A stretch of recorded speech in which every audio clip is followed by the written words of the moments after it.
Okay, so the question is asking, what is the time complexity of the code below?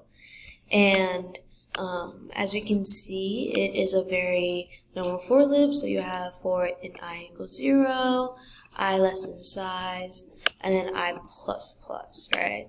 And so it's not O of 1, because that's constant time, and we're actually traversing through something, so that's not right. O log of n, that's also not right, because our size or our I plus plus is not something like divide or multiply, so that's not right. It's not O of n squared, because that would be, in this case, if the for loops were nested, right? And so that's not right. So our answer is O of n. And for questions like this where it's just a normal for loop, it's always O of n. So yeah.